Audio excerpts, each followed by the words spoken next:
नमस्कार, स्वराज एक्सप्रेस में आप सभी का स्वागत है। मैं हूं आपके साथ कविता पांडे। तो थोड़ी देर में पेश होगा प्रदेश का बजट। बजट पेश होने से पहले कांग्रेस का प्रदर्शन। कांग्रेस विधायकों ने किया विरोध प्रदर्शन। किसानों के मुद्दों को लेकर किया हंगामा। गेहूं की बालियां लेकर विधानसभा पहुंचे कांग्रेसी। पुलिस और कांग्रेस विधायकों के बीच झूमा झपटी भी हुई।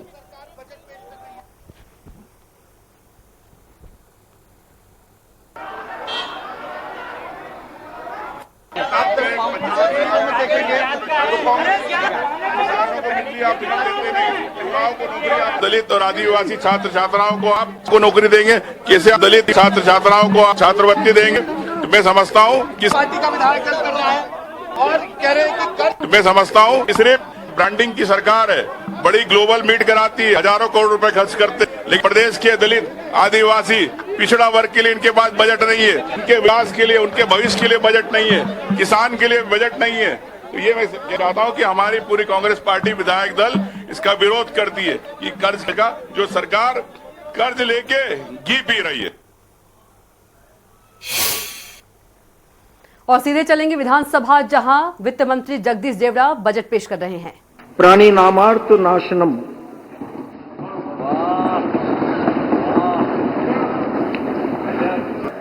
अर्थात मैं राज्य की कामना नहीं करता, मुझे स्वर्ग और मोक्ष नहीं चाहिए, दुख से पीड़ित प्राणियों के दुख दूर करने में सहायक हो सकूं, यही मेरी कामना है। हमारी सरकार का सुविचारित व दृढ़ लक्ष्य है विकसित मध्य प्रदेश का आशय है कि प्रदेश में श्रेष्ठतम अधोसंरचनाओं का विस्तार हो, किसानों की आय में वृद्धि, जनता का जीवन खुशहाल हो, शिक्षा व स्वास्थ्य सुविधाएं अंतर्राष्ट्रीय स्तर की हो, महिलाओं में आत्म गौरव के दृढ़ भाव बने, युवाओं के लिए सकारात्मक वातावरण उपलब्ध हो, स्वच्छ जलवायु हो, सामुदायिक सौहार्द में वृद्धि हो एवं जन जीवन व जन संपदा सुरक्षित रहे। मुझे यह अवगत कराते हुए गर्व है कि इस लक्ष्य तक सुचिंतित रणनीति के तहत औद्योगिक विकास पर केंद्रित करते हुए समाज के समस्त वर्गों के समावेशी विकास के लिए सर्वस्पर्शी मिशनों, गरीब कल्याण मिशन, युवा कल्याण, किसान कल्याण मिशन एवं नारी कल्याण मिशन के अंतर्गत कार्य कर रही है।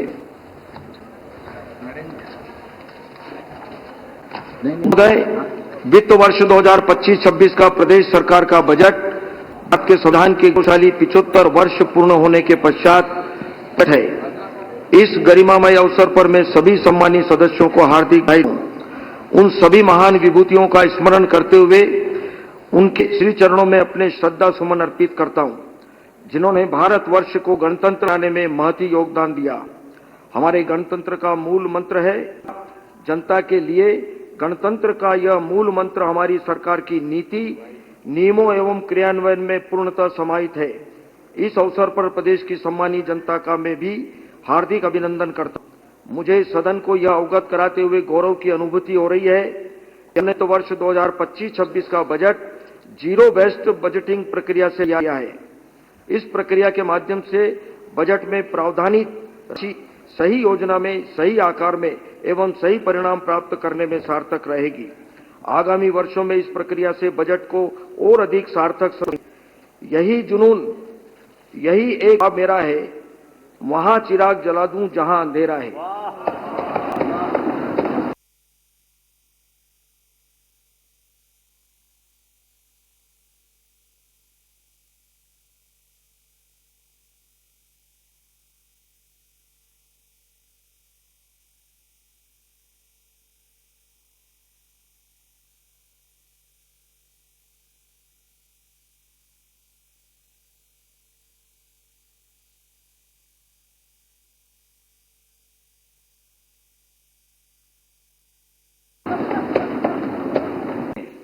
जनता व जनप्रतिनिधियों की बेशुमार फरमाइशें हैं, कर सक पूरी, ये हमारी कोशिशें हैं।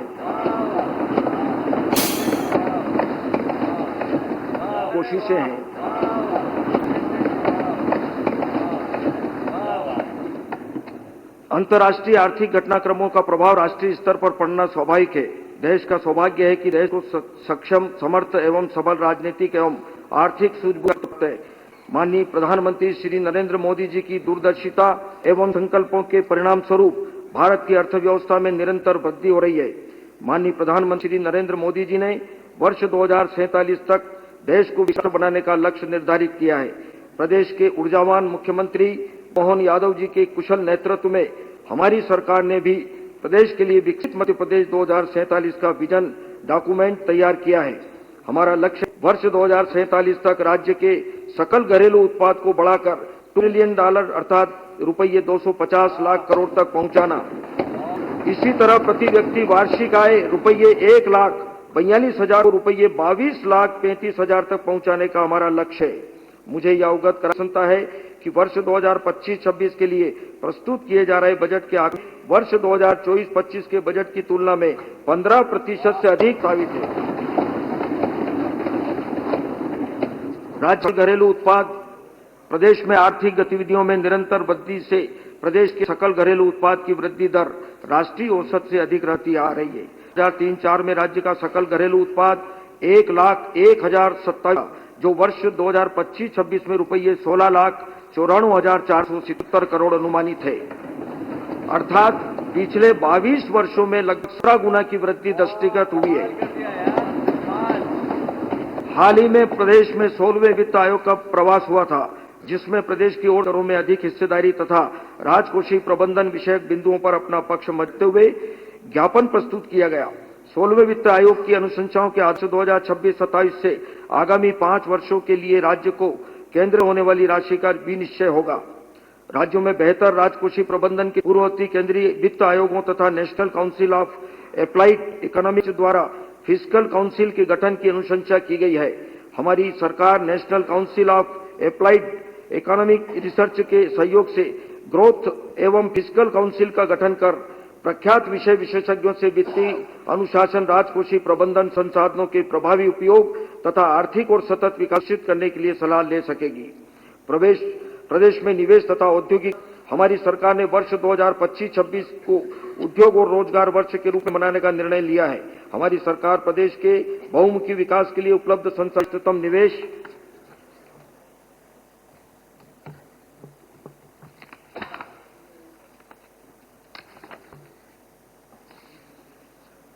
आयोजित जिसमें 3 निवेश करती आ रही है। इसके परिणाम निकट भविष्य में और अधिक स्पष्ट व प्रभावी रूप से परिलक्षित होने लगेंगे। हमारी अर्थव्यवस्था कृषि आधारित है एवं विगत वर्षों में कृषि क्षेत्र की विकास दर राष्ट्रीय औसत से अधिक रही है। कृषि की तुलना में अर्थव्यवस्था के अन्य 2 मुख्य क्षेत्रों उद्योग तथा सेवा की क्षेत्र की विकास दर धीमी रही है। हमारी सरकार विकास के तीनों क्षेत्रों में संतुलन रखते हुए प्रतिबद्धता के साथ आगे बढ़ रही है। प्रदेश में उद्योग अनुकूल वातावरण निर्मित करने के लिए उद्यम हितैषी आकर्षक नीतियां बनाई गई है। नीतिगत सुधारों के अंतर्गत माह फरवरी 2025 में संपन्न ग्लोबल इन्वेस्टर्स समिट के दौरान माननीय प्रधानमंत्री श्री नरेंद्र मोदी जी के मार्गदर्शन में 18 नवीन नीतियां जारी की गई है। इसके अतिरिक्त उद्योगों हेतु अनुपालनों की संख्या कम करते हुए प्रक्रियाओं को सहज व सरल बनाया गया है। औद्योगिक प्रोत्साहन एवं निवेश सरकार ने प्रदेश के सभी क्षेत्रों में औद्योगिक विकास के संतुलन के लिए गत 1 वर्ष में प्रदेश में संभाग स्तर पर रीजनल इंडस्ट्री कॉन्क्लेव के सफल हैं। माह फरवरी 2025 की ग्लोबल इन्वेस्टर्स समिट में MOU हस्ताक्षरित हुए तथा रुपये 26,61,000 करोड़ के प्रस्ताव प्राप्त हुए हैं, जिनके फलीभूत होने से 21 लाख से अधिक सृजन संभावित है। इन निवेश प्रस्तावों के फॉलो अप के लिए भी विस्तृत योजना बनाई गई है। इंस्टीट्यूशन मध्य प्रदेश ड्राइव के माध्यम से अंतर्राष्ट्रीय और राष्ट्रीय कार्यक्रम आयोजित किए हैं, जिनमें 3,74,834 करोड़ रुपये के निवेश फंसे हैं। प्रदेश में पूर्व से स्थापित औद्योगिक क्षेत्र के अतिरिक्त 500 एकड़ भूमि पर 39 नए औद्योगिक क्षेत्रों को विकसित किया जा रहा है। स्वरूप 3 लाख से अधिक रोजगारों का सृजन संभावित है। हमारी सरकार उद्योग एवं व्यवसाय को प्रारंभ करने में शासन की भूमिका को सीमित करने के निरंतर प्रयास की है। बिजनेस रिफॉर्म एक्शन प्लान के 287 बिंदुओं में 282 को सफलतापूर्वक लागू कर प्रदेश ईज ऑफ डूइंग बिजनेस में शीर्षस्थ है। GIS आधारित भूमि आवंटन प्रणाली के से उद्योगों को भूमि आवंटन प्रक्रिया अधिक पारदर्शी हुई है तथा आवंटन की समय अवधि भी 59 दिन से घटाकर 29 दिन रह गई है। अब तक 1,800 भूखंड इस प्रणाली के माध्यम से आवंटित किए गए हैं। प्रदेश के प्रत्येक जिले में उनके परंपरागत कौशल को पहचान तथा अंतराल पर व्यवसायिक स्वरूप दिया जाना हमारी सरकार की प्रतिबद्धता है, जिसका एक जिला एक उत्पाद है। इनमें प्रमुख है अशोकनगर जिले का लोम, धार का बाग प्रिंट, बालाघाट का चिनोर चावल, रमी नमकीन एवं सीहोर के लकड़ी के खिलौने। यह गर्व का विषय है कि हमारे प्रदेश उत्पादों जैसे चंदेरी, महेश्वर और वारासिवनी साड़ी एवं बाग प्रिंट, रतलामी सेव, मुरैना गजक, शरबती गेहूं, गौंड चित्रका को भौगोलिक संकेतक जीआई टैग प्राप्त है। हमारी सरकार tier 2 global capability centre GCC को प्रोत्साहित कर रही है। Animation, visual effect, comics, semiconductor निर्माण इकाइयों तथा ड्रोन प्रौद्योगिकी के विस्तार के लिए नवीन नीतियां तैयार की गई है। मुख्यमंत्री उद्यम क्रांति योजना के अंतर्गत इस वर्ष 5,675 लाभार्थियों को लगभग रुपये 378 करोड़ का ऋण दिया गया। हमारी सरकार ने स्टार्टअप नीति 2025 लागू की है। अंतर्गत 10,000 स्टार्टअप स्थापित होने की संभावना है। उद्योगों के विस्तार के लिए विभिन्न प्रोत्साहन नीतियों के अंतर्गत इंसेंटिव दिए जाने, जिसका सकारात्मक प्रभाव रोजगार सृजन तथा राज्य के सकल घरेलू उत्पाद पर पड़ता है। आगामी 5 वर्षों में उद्योगों को लगभग 30,000 करोड़ के इंसेंटिव दिए जाना संभावित है। इस वर्ष उद्योगों को दिए जाने वाले इंसेंटिव हेतु रुपये 3,250 करोड़ का प्रावधान प्रस्तावित है, जो गत वर्ष से रुपये 551 करोड़ अधिक है। प्रदेश के बुनकरों एवं शिल्पियों को प्राचीन उत्कृष्ट बुनाई कला की सुप्रसिद्ध परंपरा को संरक्षित एवं समृद्ध करने, बुनकरों एवं शिल्पियों को सतत रोजगार उपलब्ध कराने, लोगों को हथकरघा एवं हस्तशिल्प उद्योग से जोड़ने तथा उनके सामाजिक एवं आर्थिक उत्थान का कार्य किया जा रहा है। गरीब कल्याण, माननीय मुख्यमंत्री डॉक्टर मोहन यादव जी के ऊर्जामय नेतृत्व में हमारी सरकार का 1 वर्ष पूरा होने पर दिनांक 17 दिसंबर 2024 से 26 दिसंबर 2024 की अवधि में जन कल्याण पर्व के रूप में संपूर्ण प्रदेश में मनाया गया। हमारी सरकार लगातार फैसले असरदार की प्रबल इच्छा शक्ति के साथ प्रदेश के विकास में अपना सर्वश्रेष्ठ देने का प्रयास कर रही है। महोदय, हम प्रदेश के अंतिम व्यक्ति तक विकास व कल्याणकारी योजनाओं को पहुंचाने के सतत प्रयास करते आ रही हैं कि ये प्रयास पूर्व में स्वाति बूंद की तरह रहे हों, परंतु हमारी सरकार में वही बूंद अब समुद्र का आकार ले चुकी है। सुशासन की दिशा में कदम बढ़ाते हुए हमारी सरकार ने निर्णय लिया कि माननीय मुख्यमंत्री जी की अध्यक्षता में जिले में जिला विकास सलाहकार समिति का गठन किया जाएगा। समिति के प्रभारी मंत्री, उपाध्यक्ष तथा समाज के विभिन्न अंगों एवं संस्थाओं के प्रतिनिधि सदस्य होंगे। यह समिति जिले की विकास योजना का रोड मैप तैयार करने तथा दिशा दर्शन का कार्य करेगी। हमारा प्रदेश जनबहुल प्रदेश है, इसलिए हमारी सरकार का सतत प्रयास है कि जनजातीय समुदाय साहित्य, संस्कृति, उत्सव एवं परंपराओं को संरक्षित रखते हुए विकास यात्रा में महत्वपूर्ण भागीदार बने। हमारी सरकार जनजाति वर्ग के प्रतिभावान विद्यार्थियों के भविष्य को और भी बेहतर बनाने हेतु संकल्पित है। इस उद्देश्य से विद्यार्थियों को महत्वपूर्ण प्रतियोगी परीक्षाओं हेतु कोचिंग सुविधा उपलब्ध कराई जा रही है। आकांक्षा योजना के अंतर्गत वर्ष 2026 में रुपये 20 करोड़ 52 लाख का प्रावधान प्रस्तावित है। जनजाति वर्ग के विद्यार्थियों के लिए प्रदेश में लगभग 23,000 प्राथमिक शालाएं, 6,800 माध्यमिक शालाएं, 1,100 हाई स्कूल, 900 उच्चतर माध्यमिक विद्यालय, 1,078 आश्रम, 1,032 सीनियर छात्रावास, 210 उत्कृष्ट छात्रावास, 197 जूनियर छात्रावास, 154 महाविद्यालय, एकलव्य आदर्श 63 एकलव्य आदर्श आवासीय विद्यालय, 81 कन्या शिक्षा परिसर एवं 8 आदर्श आवासीय विद्यालय संचालित हैं। छात्रावासों में 1,50,000 से अधिक विद्यार्थी निवास रहे। इसके अतिरिक्त आवास भत्ता योजना अंतर्गत रुपये 1,000 से 2 माह की दर से छात्रों को आवास भत्ता दिया जाता है। इस योजना में 1 लाख विद्यार्थियों को लाभान्वित किया गया है। जनजाति 1,92,000 विद्यार्थियों को पोस्ट मैट्रिक छात्रवृत्ति योजना अंतर्गत 24-25 में अब तक रुपये 348 करोड़ का भुगतान है। जनजाति क्षेत्र के विद्यालयों हेतु उच्च माध्यमिक शिक्षक तथा प्राथमिक शिक्षक संवर्ग में 16,475 पदों पर भर्ती की गई है। जनजाति वर्ग के विद्यार्थियों को विदेश अध्ययन छात्रवृत्ति योजना अंतर्गत विद्यार्थियों को लाभान्वित करने का लक्ष्य है। विशेष पिछड़ी जनजाति, बेगा, भारिया एवं सहरिया परिवारों को कुपोषण से मुक्ति दिलाने हेतु आहार अनुदान योजना में परिवार की महिला मुखिया के बैंक खाते में प्रतिमाह रुपये 1,500 दिए जा रहे हैं, जिससे 2,20,000 से अधिक महिलाएं लाभान्वित हो रही है। विशेष पिछड़ी जनजाति बहुल क्षेत्रों में सर्वांगीण विकास सुनिश्चित करने के उद्देश्य से प्रधानमंत्री जनजातीय आदिवासी न्याय महाअभियान पीएम योजना अंतर्गत 53,000 से अधिक आवास निर्मित हो चुके हैं। इस योजना विशेष पिछड़ी जनजाति समुदाय के बच्चों की गुणवत्ता युक्त शिक्षा के लिए 22 नवीन छात्रावास शीघ्र प्रारंभ होंगे। इस योजना के क्रियान्वयन में 11 लाख से अधिक हितग्राहियों को लाभान्वित कर हमारा प्रदेश अग्रणी प्रदेशों की पंक्ति में।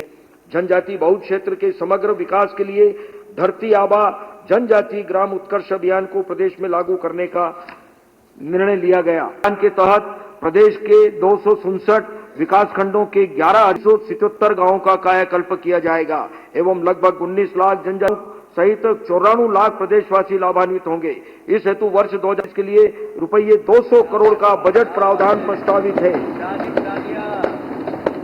मैंने अपने विगत बजट भाषण में यह अवगत कराया था कि छिंदवाड़ा में स्वतंत्रता संग्राम सेनानी बादल भोई संग्रहालय एवं जबलपुर में श्री शंकर शाह कुंवर रघुनाथ शाह संग्रहालय का विस्तारीकरण किया जा रहा है। मुझे यह बताते हुए प्रसन्नता है कि इन संग्रहालयों के लोकार्पण से आदिवासी वर्ग के गौरवमय इतिहास से परिचित हो रही है।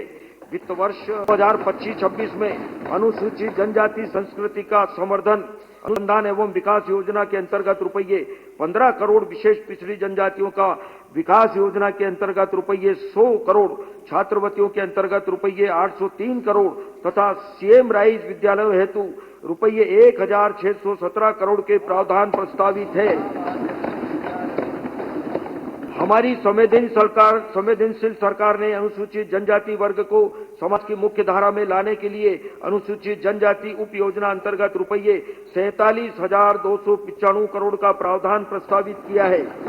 2024-25 से रुपये 6,491 करोड़ अधिक अनुसूचित जाति वर्ग के युवाओं के स्वरोजगार हेतु संत रविदास स्वरोजगार, डॉक्टर भीमराव अंबेडकर आर्थिक कल्याण योजना तथा सावित्री बाई सहायता समूह योजना संचालित की जा रही है। अनुसूचित जाति के विद्यार्थियों का आवास सहायता में रुपये 200 करोड़, छात्रावास योजना में रुपये 193 करोड़, छात्रवृत्तियों हेतु रुपये 1,000 का प्रावधान प्रस्तावित है। इसके अतिरिक्त अत्याचार निवारण अधिनियम 180 करोड़ का प्रावधान प्रस्तावित है। हमारी संवेदनशील सरकार ने अनुसूचित जाति के वर्ग विकास के लिए अनुसूचित जाति उप योजना अंतर्गत रुपये 30,633 करोड़ का प्रावधान प्रस्तावित किया है, जो वर्ष 2024-25 से रुपये 4,733 करोड़ अधिक है। पिछड़ा वर्ग तथा अल्पसंख्यक वर्ग के सदस्य विभिन्न परंपरागत व्यवसायों से जुड़े हुए हैं। इन परंपरागत व्यवसायों को संरक्षित करने तथा आधुनिक तकनीकों का समावेश करते हुए सम्मानजनक पहचान देने का प्रयास किया जा रहा है। देश के पिछड़ा वर्ग एवं अल्पसंख्यक वर्ग के युवाओं के शैक्षिक विकास के लिए उपलब्ध छात्रावासों को मेस तथा इंटरनेट जैसी सुविधाओं से सुसज्जित किया जा रहा है। इसके अतिरिक्त छात्रवृत्ति, विदेशों में उच्च शिक्षा हेतु छात्रवृत्ति, शैक्षणिक सामग्री तथा परिवहन भत्ता की सुविधाएं उपलब्ध कराई जा रही है। पिछड़ा वर्ग एवं अल्पसंख्यक कल्याण विमुक्त घुमक्कड़ एवं अर्ध घुमक्कड़ वर्ग वर्ष 2025-26 हेतु रुपये 1,786 करोड़ का प्रावधान प्रस्तावित है। सामाजिक एवं आर्थिक कारणों से गरिमापूर्ण जीवन यापन में असमर्थ वर्ग को हर संभव सहायता उपलब्ध कराने में हमारी संवेदनशील सरकार संकल्पित है। विभिन्न सामाजिक सुरक्षा पेंशन योजनाओं यथा राष्ट्रीय वृद्धावस्था पेंशन योजना, राष्ट्रीय विधवा पेंशन योजना, राष्ट्रीय निःशक्त पेंशन योजना आदि के माध्यम से प्रतिमाह 55,60,000 से अधिक हितग्राहियों को सहायता प्रदान की जा रही है। इस बजट में सामान्य पेंशनों के लिए रुपये 4,066 करोड़ का प्रावधान प्रस्तावित है। प्रधानमंत्री गरीब कल्याण योजना के अंतर्गत 1,33,00,000 परिवारों को निःशुल्क खाद्यान्न वितरण किया जा रहा है। योजना अंतर्गत 32,47,304 मैट्रिक टन खाद्यान्न वितरण किया गया है। घरेलू उपभोक्ताओं को विद्युत बिलों में लगभग रुपये 5,730 करोड़ की राहत से लगभग 1,08,00,000 उपभोक्ता लाभान्वित हो रहे हैं। वर्ष 2025-26 हेतु इस योजना में रुपये 7,132 करोड़ का प्रावधान प्रस्तावित है। आजीवन के संसाधनों के सुदृढ़ीकरण से परिवार अधिक आय प्राप्त कर सके, इस उद्देश्य से मुख्यमंत्री समृद्ध परिवार योजना प्रारंभ की जा रही है। योजना अंतर्गत गरीबी रेखा के जीवन यापन कर रहे परिवारों को 1-2 योजनाओं के स्थान पर उनकी पात्रता अनुसार योजनाओं का पैकेज प्रदान किया जाएगा। प्रदेश के नागरिकों को बीमा योजनाओं के लाभ सरलता से उपलब्ध हो सके, इस हेतु राज्य स्तरीय बैंकर्स समिति की तर्ज पर राज्य स्तरीय बीमा समिति का गठन किया जाए। शासन की सर्वस्पर्शी तथा महत्वाकांक्षी योजनाओं तथा लाडली बहना के हितग्राहियों को केंद्र शासन की प्रधानमंत्री जीवन ज्योति बीमा योजना, प्रधानमंत्री जीवन सुरक्षा बीमा योजना तथा अटल पेंशन योजना से जोड़ने का पड़ेगा, ताकि इन हितग्राहियों को बीमा तथा पेंशन के लाभ भी प्राप्त हो सके। हमारी सरकार विभिन्न कल्याणकारी योजनाओं के माध्यम से संगठित व असंगठित क्षेत्र के श्रमिकों के उत्थान की के साथ निरंतर कार्य कर रही है। प्रसूति शिक्षा, चिकित्सा, विवाह, अंत्येष्टि सहायता एवं अनुग्रह सहायता आदि के अंतर्गत लगभग 50,39,000 श्रमिक हितग्राहियों को रुपये 3,917 करोड़ के हित लाभ प्रदान किए गए हैं। असंगठित श्रमिकों के हित संवर्धन के लिए लागू की गई मुख्यमंत्री कल्याण संबल योजना अंतर्गत 1,74,00,000 से अधिक श्रमिक पंजीकृत हैं। वर्ष 2024-25 में अब तक असंगठित क्षेत्र के लगभग 42,000 हितग्राहियों को रुपये 300 करोड़ से अधिक की आर्थिक सहायता भी है। इस योजना में इस वर्ष 700 करोड़ का प्रावधान प्रस्तावित है। प्रदेश में महिला श्रम शक्ति भागीदारी दर को बढ़ाने एवं महिला रोजगार का बेहतर पारिस्थितिकीय तंत्र प्रदान करने के लिए नवीन योजना कामकाजी महिलाओं के लिए छात्रावास का निर्माण प्रारंभ किया जाना प्रस्तावित है। इस योजना के अंतर्गत प्रदेश के 4 सबसे बड़े औद्योगिक क्षेत्रों में कुल 5,772 बेड्स के हॉस्टल निर्मित किए जाएंगे। इसी तरह औद्योगिक कार्यबल हेतु भी जन निजी भागीदारी आवासीय व्यवस्था प्रोत्साहित की जाएगी। श्रम विभाग के लिए वर्ष 2025-26 रुपये 1,108 करोड़ का प्रावधान प्रस्तावित है, जो कि वर्ष 2024-25 के बजट अनुमान से 106 करोड़। युवा कल्याण, नई सोच और नए जोशपूर्ण युवा वर्ग हमारे यशस्वी प्रधानमंत्री जी के विकसित भारत के स्वप्न को साकार करने में अपनी महती भूमिका निर्वहन कर रहा है। प्रदेश में स्वामी विवेकानंद युवा शक्ति मिशन प्रारंभ किया गया, जिसके माध्यम से युवाओं की विशिष्ट क्षमताओं का संवर्धन तथा दक्षता उन्नयन किया जाएगा। माननीय महोदय, यह मिशन हमारी सरकार की युवाओं के प्रति प्रतिबद्धता का प्रमाण है। वित्त वर्ष 2025-26 के लिए भी छात्रवृत्तियां, साधन संपन्न विद्यालय तथा छात्रावास, स्वरोजगार व रोजगार के लिए प्रशिक्षण, उच्च शिक्षा, व्यावसायिक पाठ्यक्रम, विदेश में अध्ययन के लिए छात्रवृत्तियां, रियायत ब्याज दर पर ऋण सुविधा एवं उत्कृष्ट खेल संरचनाएं आदि के लिए समुचित प्रस्तावित है। महोदय, कहा गया है, विद्या ददाति विनम विनयादति पात्रता धनात् धर्म ततः सुलभ। विद्या हमें विनम्रता देती है, विनम्रता से योग्यता ये धन, और इस धन से हम धर्म के काम करते हैं और सुखी रहते हैं। शिक्षा के महत्व को दृष्टिगत प्रारंभिक स्तर से ही शैक्षिक व मानवीय पहलुओं को जोड़कर समग्र विकास की आधारशिला रखी गई है। प्रदेश में वर्ष 2024-25 में 4,473 विद्यालयों में पूर्व प्राथमिक अर्थात नर्सरी कक्षाएं प्रारंभ हो गई है। सकल नामांकन दर प्राथमिक शिक्षा में 91%, माध्यमिक शिक्षा में 70% तथा उच्चतर माध्यमिक शिक्षा में 67% से अधिक हो चुकी है। प्रदेश में शासकीय व निजी क्षेत्र के कुल 1,25,000 विद्यालय हैं, जिनमें 1,60,00,000 विद्यार्थी अध्ययनरत हैं।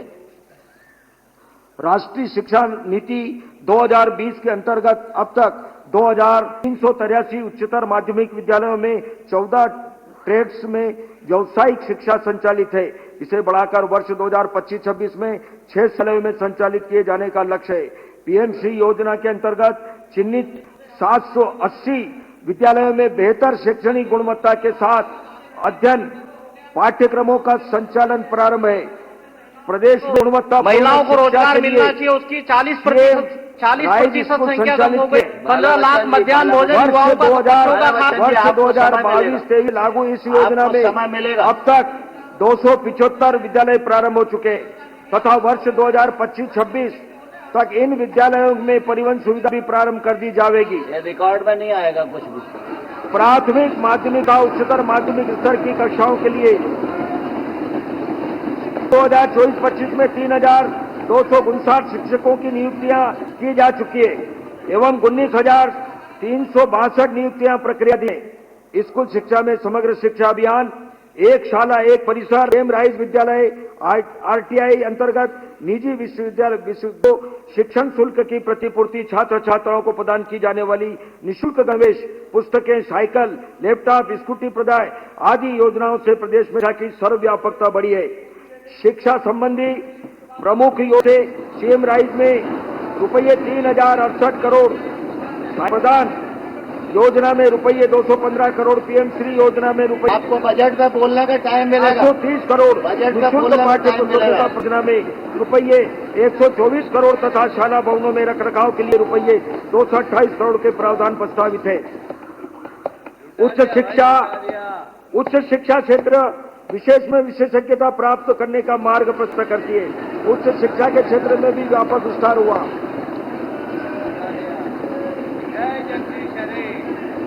प्रदेश में शासकीय व निजी क्षेत्र में 73 विश्वविद्यालय एवं लगभग 1,400 महाविद्यालय है।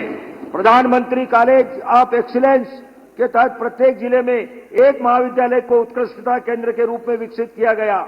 इन कॉलेजों में बहुसंकायी पाठ्यक्रमों में नवीनतम विषयों जैसे बायोटेक्नोलॉजी और आर्टिफिशियल इंटेलिजेंस की शुरुआत राज्य सरकार के दूरदर्शी दृष्टिकोण को प्रदर्शित करती है। राज्य में उच्च शिक्षा का दायरा बढ़ाने के लिए खरगोन, गुना और सागर में शासकीय विश्वविद्यालयों की स्थापना की गई है। भवन विहीन महाविद्यालयों के लिए 133 नए भवनों की निर्माण तथा 192 महाविद्यालय भवनों के सुदृढ़ीकरण के कार्य भी प्रचलित है। पीएम उषा परियोजना के अंतर्गत इस वर्ष प्रदेश के 8 विश्वविद्यालयों तथा 27 महाविद्यालयों में अधोसंरचना विकास, शैक्षणिक उत्कृष्टता तथा महिलाओं के समानता और समावेशन को बढ़ावा देने हेतु विभिन्न अंतर्गत कुल राशि रुपये 565 करोड़ के कार्य किए जा रहे हैं।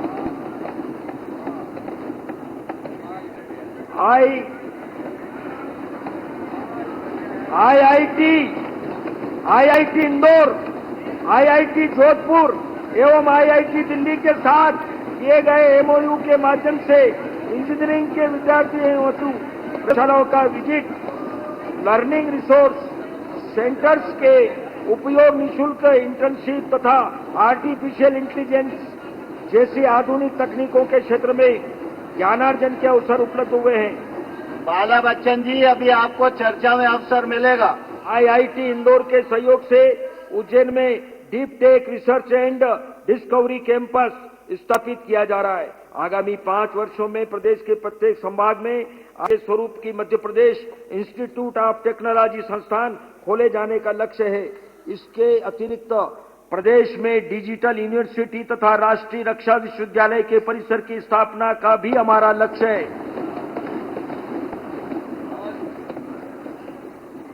इस वर्ष आईटीआई विहीन 22 विकास खंडों में नवीन आईटीआई प्रारंभ करने की स्वीकृति दी गई है, जिससे प्रदेश में आईटीआई की संख्या बढ़कर 958 शिक्षण क्षमता कुल 1,21,000 सीटों की हो गई है। विभिन्न आईटीआई में जनजाति एवं परंपरागत कौशल, एक जिला एक उत्पाद से संबंधित पाठ्यक्रम, वर्तमान आवश्यकताओं के अनुरूप पाठ्यक्रम प्रारंभ किए गए हैं। शासकीय आईटीआई छिंदवाड़ा एवं धार में ग्रीन स्किलिंग की संबंधित पाठ्यक्रम जैसे टेक्नीशियन एवं इलेक्ट्रिक व्हीकल मैकेनिक प्रारंभ किए गए हैं। प्रदेश कौशल विकास के विस्तार तथा विविधता के उद्देश्य से लोक माता देवी अहिल्याबाई कौशल विकास कार्यक्रम प्रारंभ किया जाएगा। यह कार्यक्रम कौशल प्रशिक्षण प्रदान करने के लिए एक राज्य स्तरीय मंच के रूप में कार्य करेगा। खेल ऐसा माध्यम है जो युवाओं में अनुशासन, टीम भावना तथा साहस जैसे सद्गुणों का विकास कर उन्हें एक संकल्पवान व सफल जीवन प्रदान करता है। हमारे प्रदेश के शहरों के साथ साथ सुदूर ग्रामीण क्षेत्रों की छुपी प्रतिभाओं को कर उन्हें राष्ट्रीय व अंतर्राष्ट्रीय स्तर पर अपनी सर्वश्रेष्ठ प्रदर्शित करने का अवसर दिया है। खेलो इंडिया योजना के तहत उभरती प्रतिभाओं को निखारने के जिला मुख्यालयों पर खेलो इंडिया स्मॉल सेंटर स्थापित किए गए हैं। वर्तमान में 11 खेल अकादमियों में 18 खेलों के अंतर्राष्ट्रीय स्तर की अधोसंरचना, उपकरण व प्रशिक्षण की सुविधाएं उपलब्ध है। प्रदेश में वर्तमान में 18 अंतर्राष्ट्रीय hockey turf, 7 synthetic athletics track एवं 114 खेल स्टेडियम के अतिरिक्त 9 अंतर्राष्ट्रीय hockey turf, 5 synthetic athletic track तथा 56 खेल स्टेडियम शीघ्र ही उपलब्ध होंगे। खेलों को बढ़ावा देने के उद्देश्य से सीएम युवा शक्ति योजना के अंतर्गत सभी विधानसभा क्षेत्रों में कम से कम एक सर्व सुविधा संपन्न स्टेडियम सुनिश्चित किया जाएगा।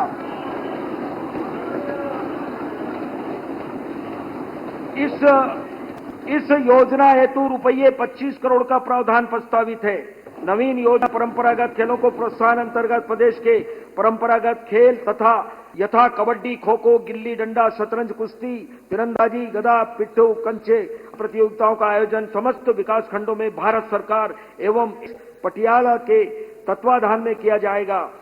कृषक कल्याण महोदय कृषि अर्थव्यवस्था का एक ऐसा क्षेत्र है जिसके माध्यम से खाद्य सुरक्षा, ग्रामीण अर्थव्यवस्था को मजबूती एवं किसान आत्मनिर्भरता प्राप्त होती है। पिछला वर्ष अंतर्राष्ट्रीय मिलेट वर्ष के रूप में मनाया गया था। हमारी सरकार ने इसे आगे बढ़ाते हुए मध्य प्रदेश राज्य मिलेट मिशन के माध्यम से श्री अन्न के उत्पादन को बढ़ावा देने के लिए रानी दुर्गावती श्री अन्न प्रोत्साहन योजना लागू की है। मध्य प्रदेश सरकार कृषकों की आय में वृद्धि करने हेतु कृत संकल्पित है।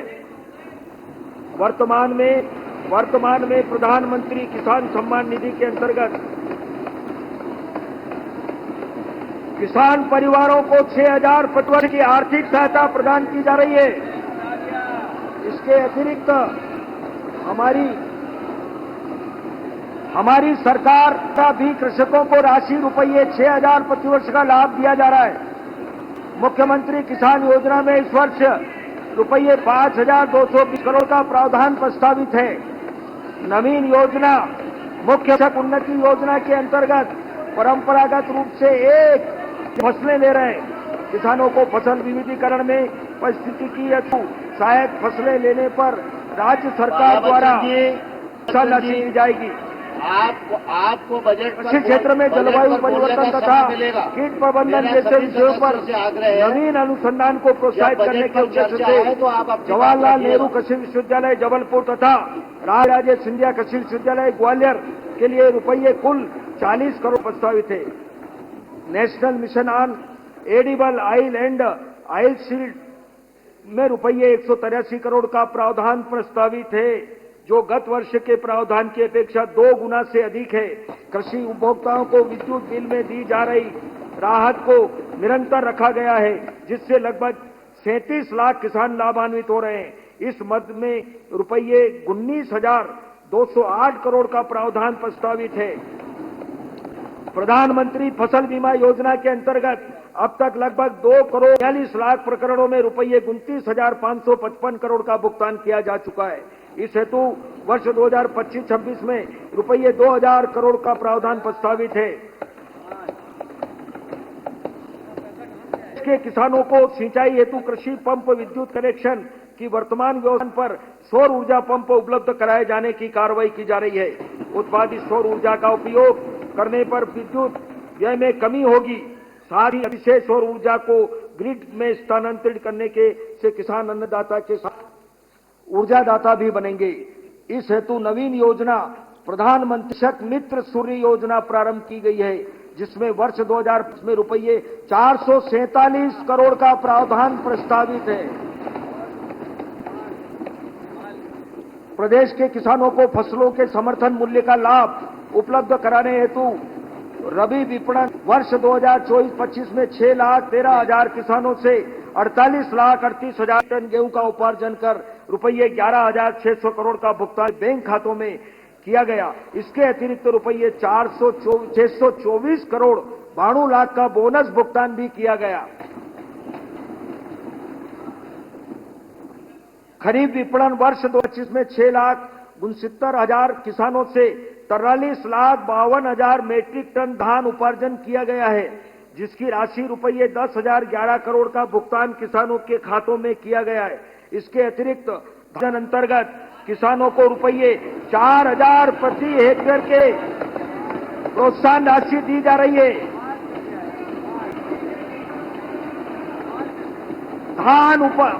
धान उपार्जन पर प्रोत्साहन हेतु रुपये 850 करोड़ का प्रावधान प्रस्तावित है।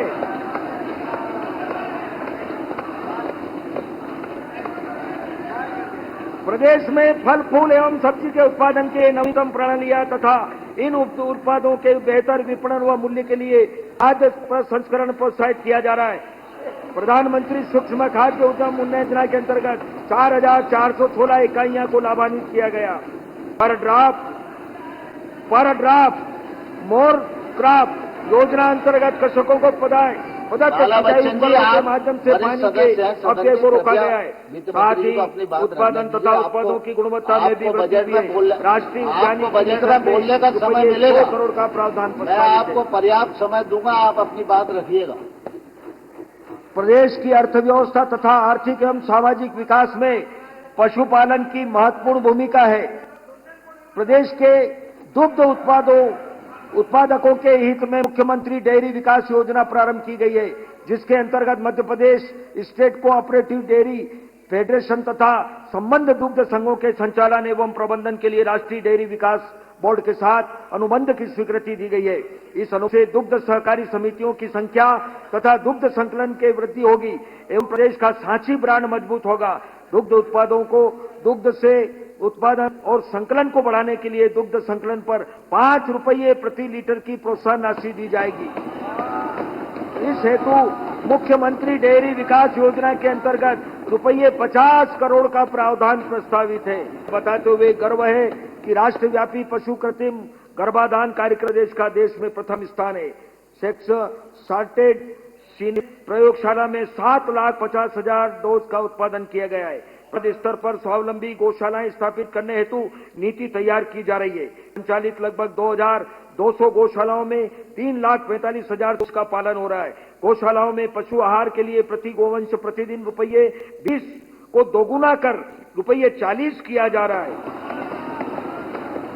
गौ संवर्धन एवं पशुओं का संवर्धन योजना में रुपये 505 करोड़ का प्रावधान प्रस्तावित है। मत्स्य उत्पादन के क्षेत्र में प्रदेश आत्मनिर्भरता की ओर अग्रसर है तथा इस क्षेत्र में निजी भागीदारी भी बढ़ रही है। प्रधानमंत्री मत्स्य संपदा योजना के तहत 2,137 हेक्टेयर जल क्षेत्र की निजी भूमि में तालाब निर्माण, 175 बायोफ्लॉक पांड बीज उत्पादन हेतु 32 hatchery, 4 biofloc, 51 ice plant, 78 fish feed मिल स्थापित किए गए हैं। मत्स्य विपणन कार्य को सुगम बनाने हेतु मत्स्य पालकों को 46 इंसुलेटेड वाहन, 1,881 मोटरसाइकिल आइस सहित तथा 297 3 व्हीलर आइस बॉक्स सहित किए गए हैं।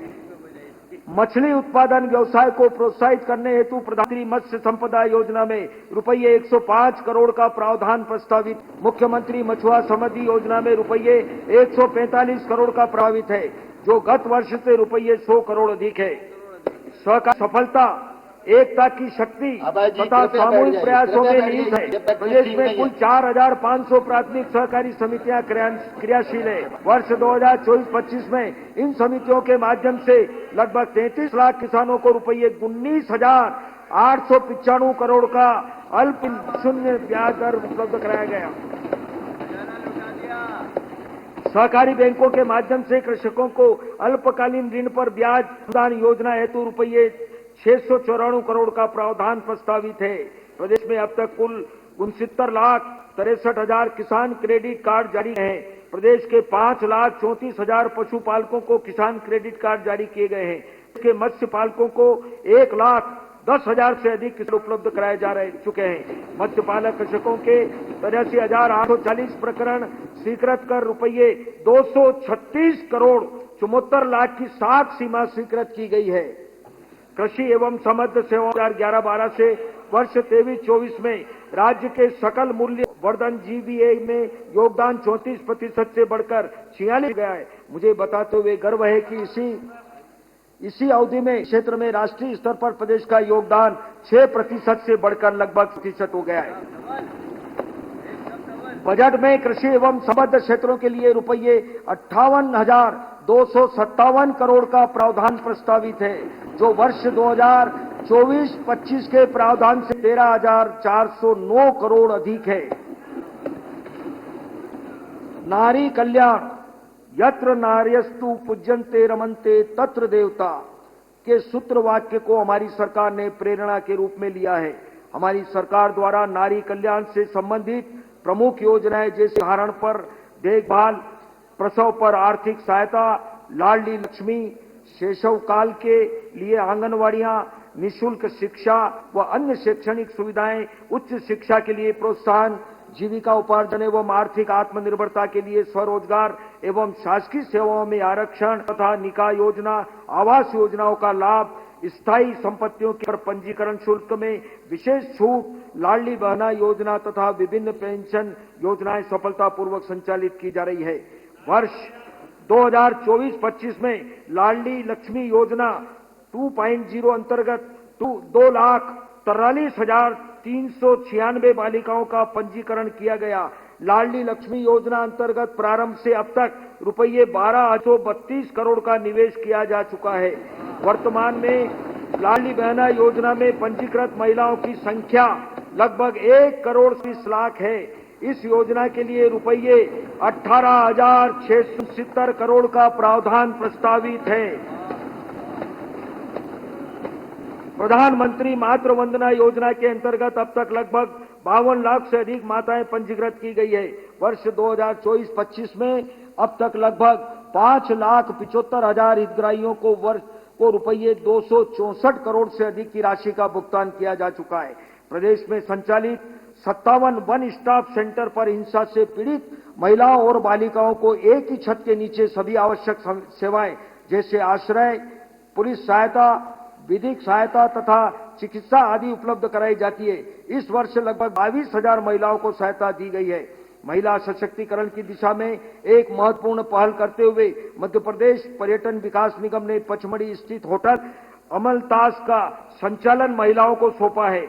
गर्व की बात है कि देश का यह पहला होटल है जिसका संचालन पूरी तरह से महिलाओं द्वारा किया जा रहा है। मुख्यमंत्री बाल आरोग्य संवर्धन कार्यक्रम के तहत 14,64,000 पंजीकृत गंभीर कुपोषित बच्चों में से लगभग 86% बच्चों के पोषण स्तर में सुधार हुआ है। प्रदेश में 1,670 मिनी आंगनवाड़ियों को उन्नत कर पूर्ण आंगनवाड़ियों में परिवर्तित किया गया है। माननीय प्रधानमंत्री श्री नरेंद्र मोदी जी की प्रेरणा से सक्षम आंगनवाड़ी एवं पोषण 2.0 योजना के अंतर्गत 24,662 आंगनवाड़ी केंद्रों को सक्षम आंगनवाड़ी केंद्र के रूप में उन्नत किया जा रहा है। पोषण 2.0 योजना के लिए रुपये 223 करोड़ का प्रावधान प्रस्तावित है।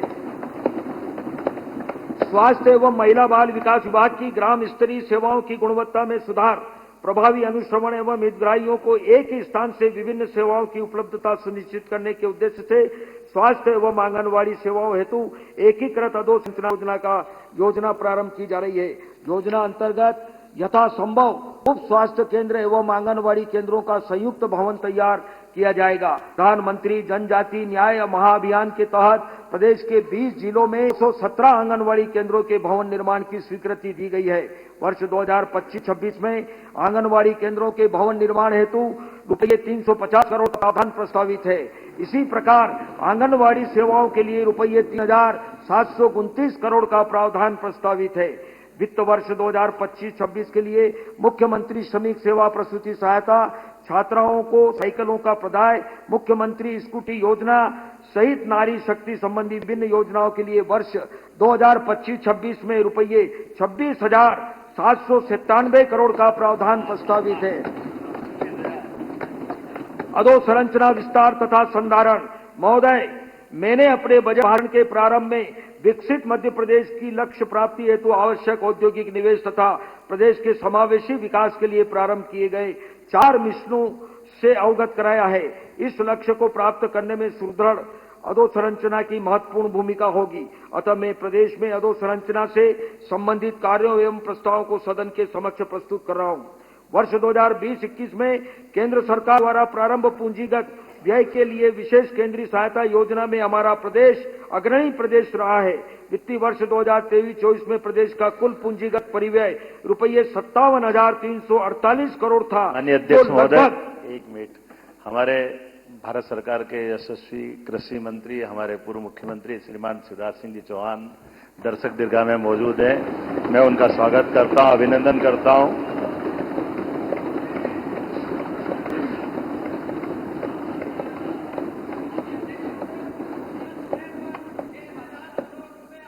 वर्ष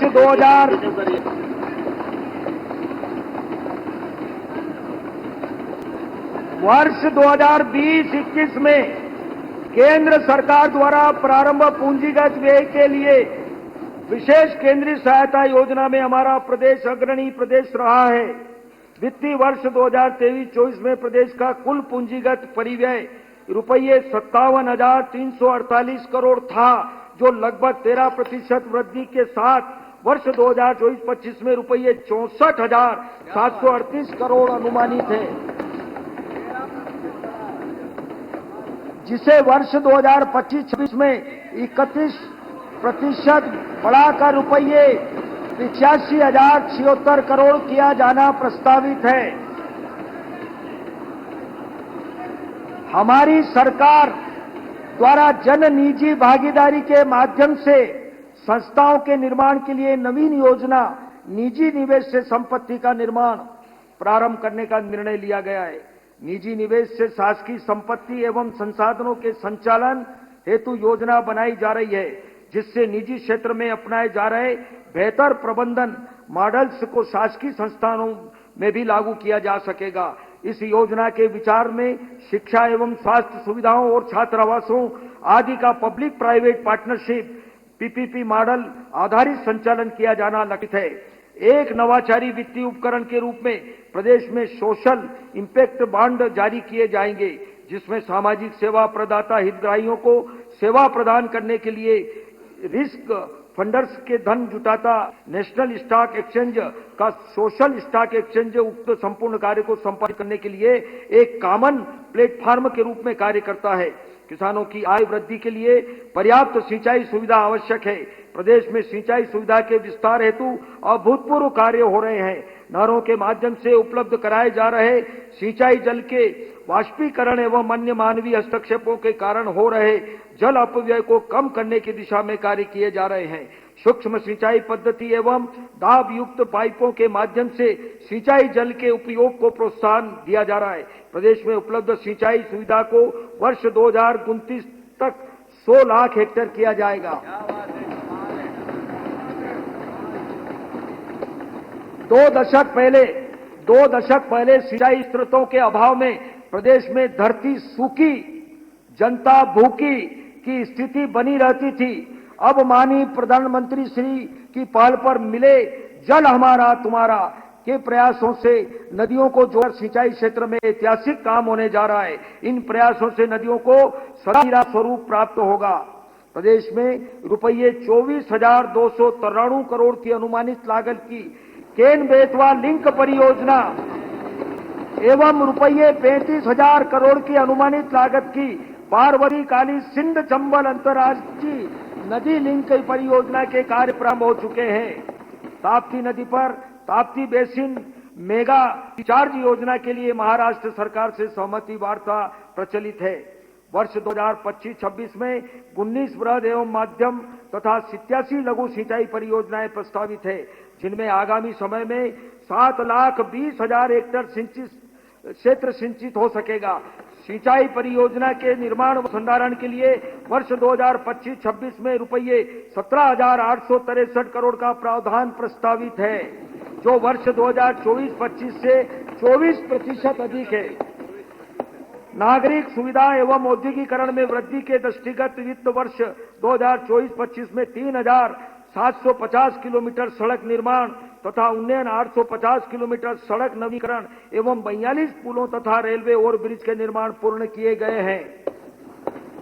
रेलवे क्रॉसिंग पर यातायात बाधित होने से समय एवं ईंधन के अपव्यय को रोकने हेतु रेलवे ओवरब्रिज, आरओबी एवं रेलवे अंडरब्रिज आरयूबी के निर्माण कार्य रेलवे से समन्वय कर प्राथमिकता से कराए जा रहे हैं। प्रदेश में रुपये 4,251 करोड़ लागत के कुल 116 नवीन रेलवे ओवरब्रिज निर्माण कार्य प्रगति पर है। Road network, expressway, metro, elevated corridor जैसी अनेक परियोजनाओं के साथ प्रदेश अधोसंरचना विकास में तेजी से आगे बढ़ रहा है। भोपाल, देवास, ग्वालियर, जबलपुर, सतना एवं इंदौर में एलिवेटेड कॉरिडोर के निर्माण कार्य प्रगतिरत है। उज्जैन जावरा 4 लेन के निर्माण से उज्जैन, इंदौर एवं आसपास के क्षेत्र मुंबई दिल्ली 8 लेन कॉरिडोर से जुड़ जाएंगे। माननीय राष्ट्रपति जी के कर कमलों से रुपये 1692 करोड़ की अनुमानित लागत के उज्जैन इंदौर 6 लेन मार्ग का भूमि पूजन हो चुका है। प्रदेश के सड़क निर्माण में नवीन तकनीकों का उपयोग किया जा रहा है। पर्यावरण संरक्षण की दृष्टि से फुल हेल्थ रिलेशन पद्धति द्वारा ग्वालियर, गुना, दतिया जिलों में सड़कों का निर्माण प्रायोगिक तौर पर प्रारंभ किया गया। Jet patcher, velocity patcher, infrared, micro surfacing पद्धति से सड़कों की मरम्मत, व्हाइट टॉपिंग तकनीक से सीमेंट कंक्रीट सड़कों का निर्माण किया जा रहा है। प्रदेश में आगामी 5 वर्षों में 1 लाख किलोमीटर सड़क बनाई जाने का लक्ष्य है। इसी तरह प्रदेश में आगामी 5 वर्षों में 500 रेल ओवरब्रिज एवं फ्लाईओवर निर्मित किए जाएंगे। इस वर्ष 3500 किलोमीटर नवीन सड़कें तथा 70 पुल पुलिया बनाने जाने का लक्ष्य है। प्रधानमंत्री ग्राम सड़क योजना अंतर्गत वित्त वर्ष 2024-25 में लगभग 1000 किलोमीटर सड़कों के निर्माण एवं लगभग 5200 किलोमीटर सड़कों के नवीनीकरण का लक्ष्य पूर्ण होगा। मुख्यमंत्री ग्राम सड़क योजना के अंतर्गत अब तक 8631 ग्रामों को 19,472 किलोमीटर लंबाई की सड़कें निर्मित कर 12मासी मार्ग से जोड़ा जा चुका है। अनुभव में यह भी आया है कि कतिपय ग्राम पंचायतों में अभी भी कई बसाहटें ऐसी है जिनमें मुख्य सड़क मार्ग से ग्राम पंचायतों में पहुंचने हेतु सड़क उपलब्ध नहीं है। अतः ग्रामवासियों को सुविधाजनक मार्ग उपलब्ध कराने हेतु नवीन योजना मुख्यमंत्री मजरा टोला सड़क योजना प्रारंभ की जा रही है। इस योजना के लिए वर्ष 2025-26 में रुपये 100 करोड़ का प्रावधान प्रस्तावित है। प्रधानमंत्री सड़क योजना के प्रथम चरण में निर्मित मार्गों को एक रेखण में पूर्व से निर्मित पुल पुलिया, वेंटेज काजवे में से कुछ संरचनाओं के क्षतिग्रस्त हो जाने अथवा वर्षा काल में जलमग्न हो जाने से 12मासी सड़क संपर्क प्रभावित होता है। अतः एक नवीन योजना क्षतिग्रस्त पुलों का पुनर्निर्माण योजना प्रारंभ की जा रही है। इस योजना के लिए वर्ष 2025-26 में रुपये 100 करोड़ का प्रावधान प्रस्तावित है। सड़कों एवं पुलों के निर्माण एवं संधारण के लिए वर्ष 2025-26 में रुपये 16,436 करोड़ का प्रावधान प्रस्तावित है, जो वर्ष 24-25 से 34% अधिक है। भारत सरकार द्वारा जल जीवन मिशन के माध्यम से पूरे देश में जल क्रांति का श्री गणेश किया गया है।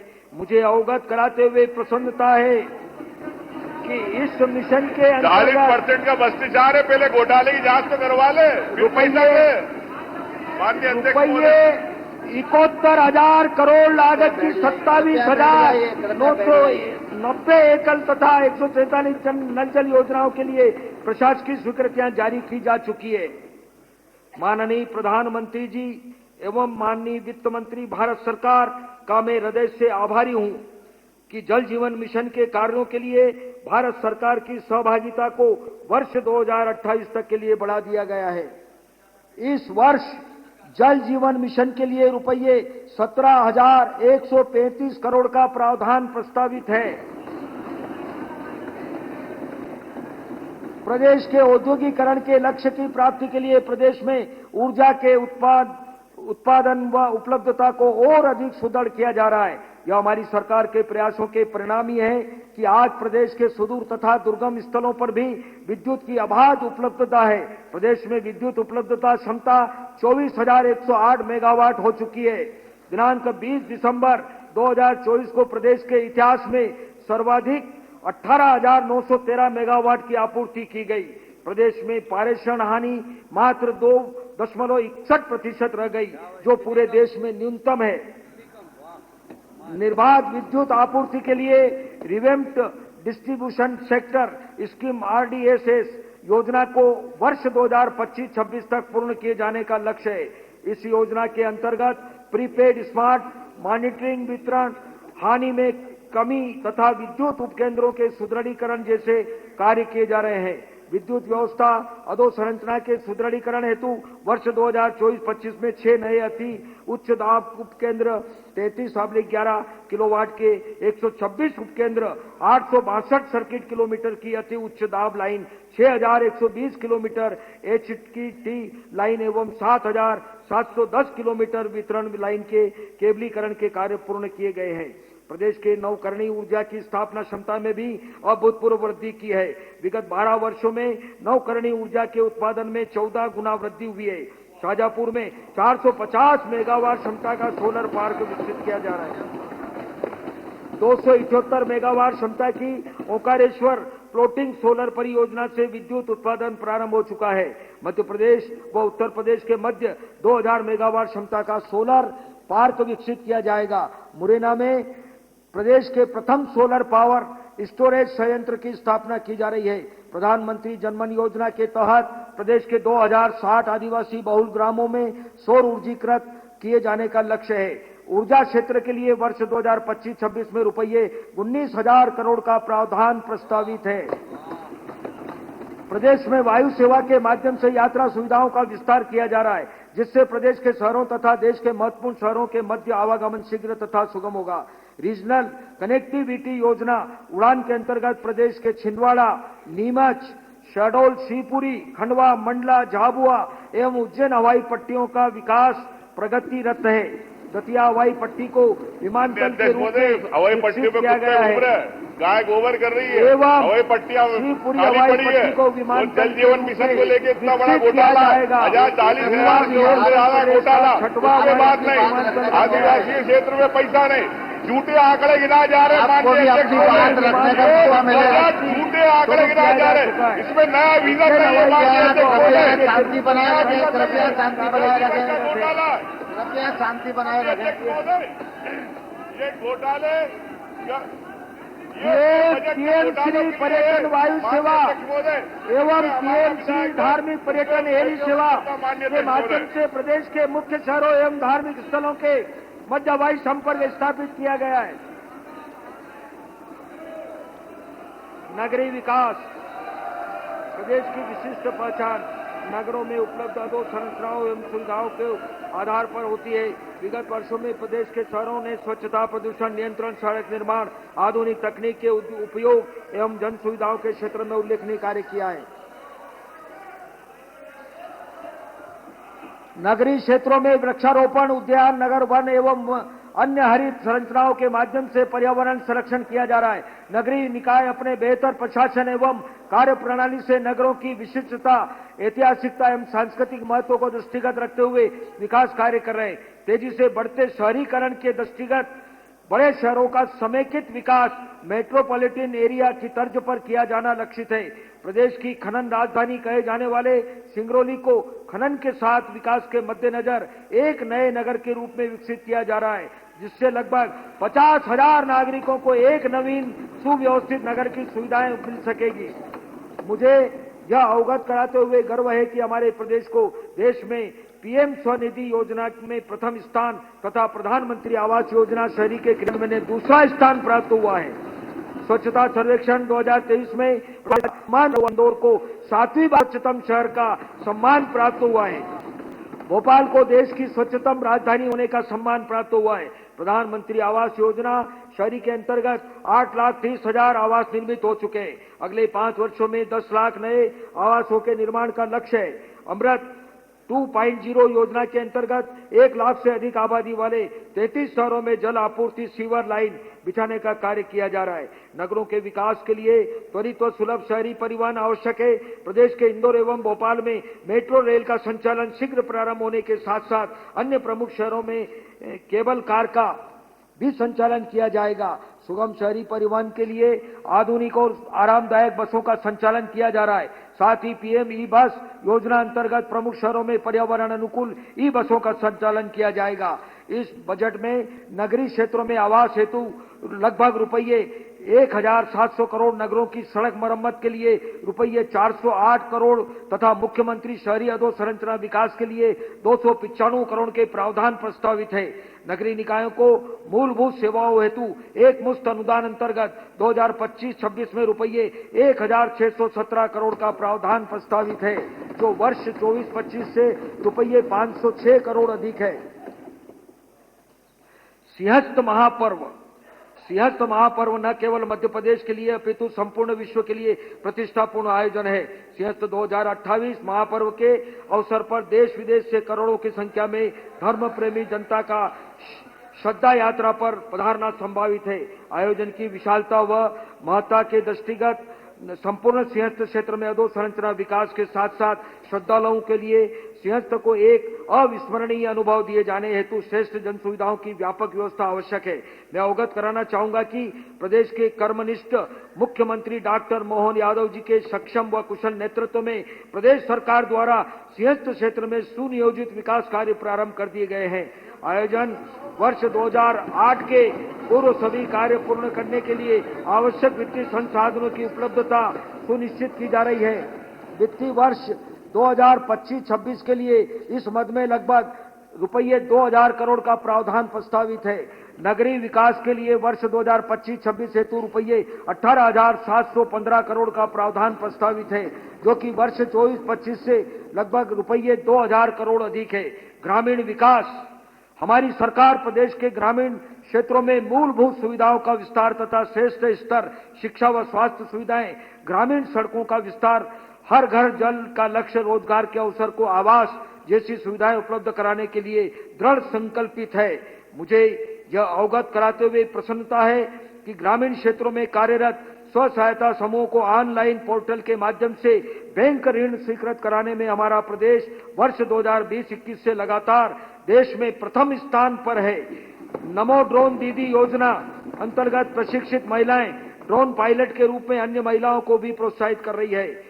जल गंगा संवर्धन अभियान अंतर्गत जल संरचनाओं, घाटों एवं धार्मिक स्थलों की साफ सफाई एवं जीर्णोद्धार का कार्य किया गया है। इस अभियान में जनता की उत्साहपूर्ण व सकारात्मक भागीदारी से बेहतर परिणाम प्राप्त हुए हैं। 100 समृद्ध व्यक्ति एवं परिवार के साथ ही समृद्ध ग्राम की संकल्पना के तहत मुख्यमंत्री वृंदावन ग्राम योजना प्रारंभ की जा रही है।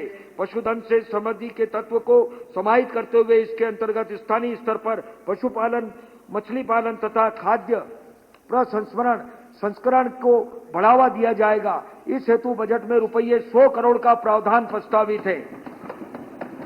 पंचायतों को सर्वांगीण विकास में सहायता देने के उद्देश्य से मूलभूत सेवाओं हेतु अनुदान में रुपये 2,507 करोड़ की वृद्धि करते हुए इस वर्ष रुपये 6,007 करोड़ का प्रावधान प्रस्तावित है। इसी क्रम में पंचायतों का वित्तीय सामर्थ्य बढ़ाने की दृष्टि से ग्राम स्वराज अभियान में कुल रुपये 238 करोड़ तथा अतिरिक्त स्टाम्प शुल्क वसूली अनुदान में रुपये 2,041 करोड़ का प्रावधान प्रस्तावित है। ग्रामीण विकास से संबंधित महत्वपूर्ण योजनाओं तथा प्रधानमंत्री आवास योजना के लिए रुपये 4,000 करोड़, महात्मा गांधी राष्ट्रीय ग्रामीण रोजगार गारंटी योजना के लिए रुपये 1,050 करोड़, प्रधानमंत्री जनमन योजना आवास के लिए रुपये 1,100 करोड़, प्रधानमंत्री जनमन योजना सड़क के लिए 1,000 करोड़, प्रधानमंत्री पोषण शक्ति निर्माण के लिए रुपये 960 करोड़, राष्ट्रीय ग्रामीण आजीविका मिशन के लिए रुपये 800 करोड़, स्वच्छ मिशन के लिए रुपये 594 करोड़ तथा प्रधानमंत्री कृषि योजना के लिए रुपये 274 करोड़ के प्रावधान प्रस्तावित है। पंचायत एवं ग्रामीण विकास के लिए वर्ष 2025-26 में रुपये 19,050 करोड़ का प्रावधान प्रस्तावित है। स्वास्थ्य सेवाएं, हमारी सरकार स्वास्थ्य सेवाओं के विस्तार के साथ गुणवत्तापूर्ण चिकित्सा सुविधा की उपलब्धता भी सुनिश्चित करने की दिशा में निरंतर कार्य कर रही है। प्रदेश के 52 जिला चिकित्सालय, 161 सिविल चिकित्सालय, 348 सामुदायिक स्वास्थ्य केंद्र, 1,442 प्राथमिक स्वास्थ्य केंद्र तथा 10,256 उप स्वास्थ्य केंद्रों में कुल 47,167 बिस्तर उपलब्ध हैं। इनके अतिरिक्त 539 शहरी स्वास्थ्य सेवाएं संस्थाएं भी कार्यरत है। इस वर्ष पचोर, अमजेरा, सिंगरौली एवं महेश्वर में नवीन चिकित्सालय, 34 नवीन स्थलों पर 50 बिस्तरी सामुदायिक स्वास्थ्य केंद्र तथा रीवा जिला चिकित्सालय 100 बिस्तरी वार्ड का निर्माण भी प्रारंभ हो चुका है। उच्च जोखिम वाले दूरस्थ निवासरत गर्भवती महिलाओं हेतु स्वास्थ्य सेवाओं में 200 वेटिंग रूम स्थापित किए गए हैं। प्रदेश में 17 चिकित्सा MBBS पाठ्यक्रम के लिए 2,575 सीट्स एवं स्नातकोत्तर के लिए 1,337 सीट्स है। इस वित्तीय वर्ष में नीमच, मंदसौर एवं सिवनी में नवीन शासकीय चिकित्सालय महाविद्यालयों में प्रवेश प्रक्रिया प्राप्त एवं निजी चिकित्सा महाविद्यालयों में MBBS की 400 तथा स्नातकोत्तर की 252 सीट्स बढ़ाई गई है। प्रदेश में जन निजी भागीदारी के आधार पर नवीन चिकित्सा महाविद्यालय प्रारंभ किए जाने की कार्रवाई प्रक्रियाधीन है। प्रदेश में लगभग 1,000 संजीवनी एम्बुलेंस तथा 1,059 जननी एम्बुलेंस संचालित है। इन माध्यम से लगभग 22 लाख नागरिकों को सेवाएं उपलब्ध करें।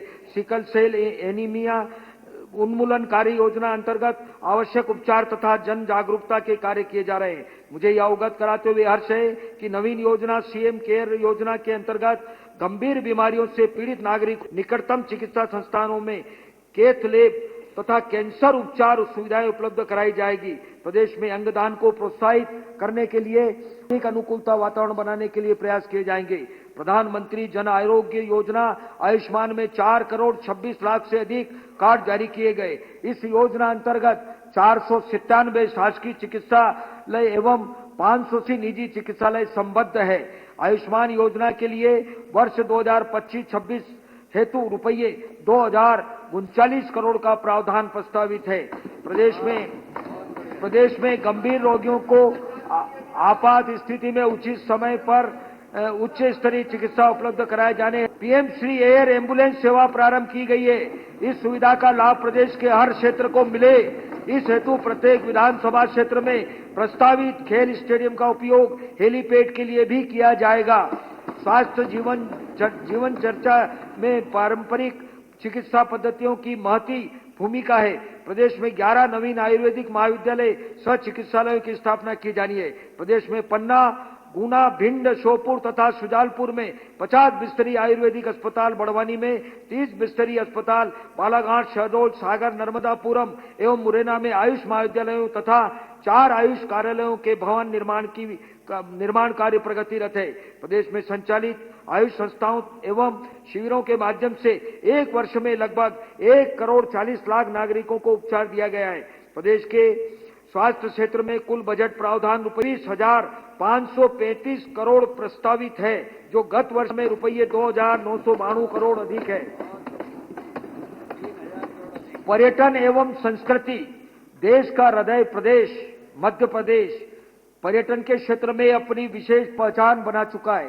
राज्य में पर्यटन के विकास की दिशा में किए गए प्रयासों से न केवल आर्थिक विकास को बढ़ावा मिला है, बल्कि रोजगार के अवसर भी सृजित हुए हैं। प्रदेश में पर्यटन को बढ़ावा देने के लिए धार्मिक और सांस्कृतिक महत्व को 14 स्मारकों का निर्माण लगभग रुपये 507 करोड़ की लागत से किया जा रहा है। विश्व के 12 ज्योतिर्लिंगों में से एक ओंकारेश्वर में उज्जैन के महाकाल लोक की तर्ज पर ओंकारेश्वर महालोक का निर्माण किया जाएगा। अद्वैत वेदांत दर्शन के प्रणेता आचार्य शंकर के जीवन दर्शन के उद्देश्य से संग्रहालय एवं आचार्य शंकर अंतर्राष्ट्रीय अद्वैत संस्थान को विकसित किया जा रहा है। हमारी सरकार ने निर्णय लिया है कि मध्य प्रदेश में जहां जहां भगवान श्री कृष्ण के चरण पड़े, उन स्थानों को तीर्थ के रूप में विकसित किया जाएगा। इस हेतु श्री कृष्ण पाथेय योजना के लिए रुपये 10 करोड़ प्रस्तावित है। इसी प्रकार राम पथ गमन योजना श्री राम के वन गमन पथ अंचल का विकास तथा नगरी चित्रकूट का समग्र विकास किया जाएगा। इस योजना के लिए रुपये 30 करोड़ का प्रावधान प्रस्तावित है। वर्तमान समय धार्मिक ग्रंथों, साहित्य, वैज्ञानिक अनुसंधानों के सुलभ अध्ययन प्रोत्साहित करने और जन साधारण में अध्ययन में घटती रुचि के परिष्कार के उद्देश्य से प्रदेश के सभी नगरीय निकायों में सर्व सुविधा युक्त वैचारिक अध्ययन केंद्र के रूप में गीता भवन बनाए जाएंगे। इनमें पुस्तकालय, सभागार तथा साहित्य सामग्री बिक्री केंद्र भी होंगे। योजना के लिए रुपये 100 करोड़ का प्रावधान प्रस्तावित है। प्रदेश अपने वरिष्ठ नागरिकों को तीर्थ यात्रा का पुण्य लाभ प्रदान करने में सहभागी है। इस हेतु रुपये 50 करोड़ का प्रावधान प्रस्तावित है।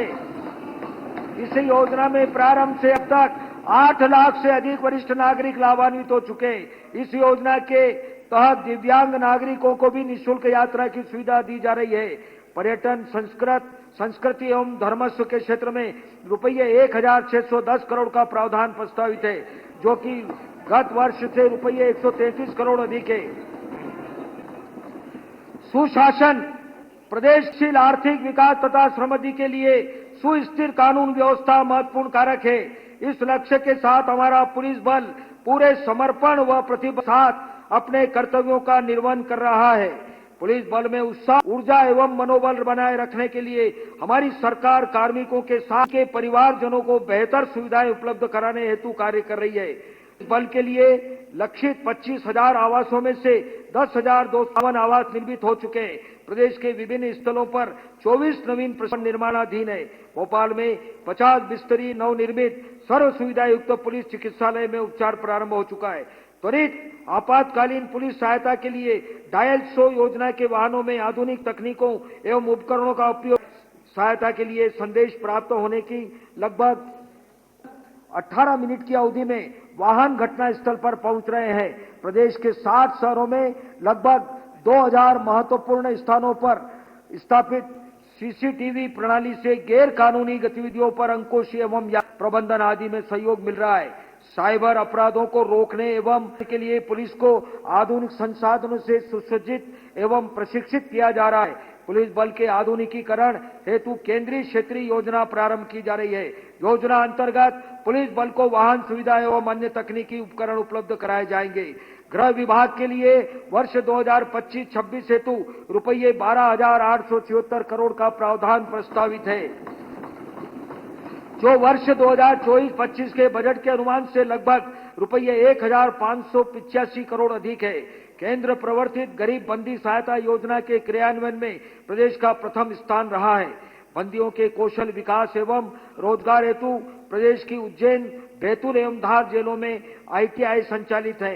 जेलों की बेहतर अधोसंरचना के लिए 4 नवीन जेलों का निर्माण तथा नवीन बैरक निर्माण कर क्षमता वृद्धि के कार्य किए जा रहे हैं। बंदियों के भोजन की गुणवत्ता में सुधार के लिए बेहतर प्रावधान किए जा रहे हैं। जेल विभाग हेतु रुपये 794 करोड़ का प्रावधान प्रस्तावित है। वर्ष 25 में अब तक संपन्न 3 राजस्व महाअभियानों में अधिक नामांतरण, बंटवारा, सीमांकन, अभिलेख, दुरुस्ती आदि राजस्व प्रकरणों का निराकरण हुआ है। अगस्त 2024 से प्रारंभ साइबर तहसील 2.0 के माध्यम से अब तक 90,000 से अधिक राजस्व प्रकरणों का निराकरण किया गया है। फार्मर आईडी में 61 लाख से अधिक फार्मर आईडी बनाकर मध्य प्रदेश देश में प्रथम स्थान पर है। हमें विश्वास है कि स्वामित्व योजना की सफलता उपरांत भारत सरकार की नवीन नक्शा योजना में भी प्रदेश उच्च स्थान पर रहेगा। समस्त में 15 वर्ष की आयु के उपरांत पर्यावरण संरक्षण के उद्देश्य से रजिस्टर्ड व्हीकल स्क्रैपिंग फैसिलिटी के माध्यम से आया जाना अनिवार्य किया गया है। निजी वाहनों को भी इन रजिस्टर्ड वाहन केंद्रों के माध्यम से सुव्यवस्थित रूप से स्क्रैप कराया जा सकता है। आम जन द्वारा वाहन स्क्रैप कराने को प्रोत्साहित करने हेतु क्रय करने पर मोटर यान कर में परिवहन वाहन हेतु 15% तथा गैर परिवहन वाहन हेतु 25% की छूट प्रदान की गई है। नवीन प्रस्तावित मुख्यमंत्री सुगम परिवहन सेवा के अंतर्गत ग्रामीण नागरिकों को सस्ता एवं सुलभ परिवहन उपलब्ध होगा। परिवहन के संसाधन, अधोसंरचना एवं आधारभूत सुविधाओं के विकास का लक्ष्य इस योजना चिन्हित किया गया है। यह योजना ग्रामीण अर्थव्यवस्था को मजबूती देने और गतिशील मध्य प्रदेश का स्वप्न साकार करेगी। इस हेतु रुपये करोड़ का प्रावधान प्रस्तावित है। प्राकृतिक संसाधन, हमारा प्रदेश वन एवं वन्य प्राणियों की विविधता के लिए देश विदेश में विशिष्ट पहचान रखता है। प्रदेश के वन क्षेत्र इमारती लकड़ी के अतिरिक्त बांस, लघु वनोपज पौधों तथा वन्य जीवों से परिपूर्ण है। द्वारा वन्य जीव संरक्षण को उच्च प्राथमिकता दी गई है। प्रदेश वन्य जीव संरक्षित क्षेत्रों का क्षेत्रफल लगभग 11,200 वर्ग किलोमीटर है। प्रदेश में 11 राष्ट्रीय उद्यान एवं 24 वन्य प्राणी अभ्यारण्य है। वन्य प्राणी संरक्षण एवं प्रबंधन के लिए राष्ट्रीय उद्यान तथा बफर क्षेत्रों में वन्य प्राणी मानव संघर्ष को रोकने हेतु लगभग 3,000 किलोमीटर वन सीमा में फेंसिंग कार्य किया जाएगा।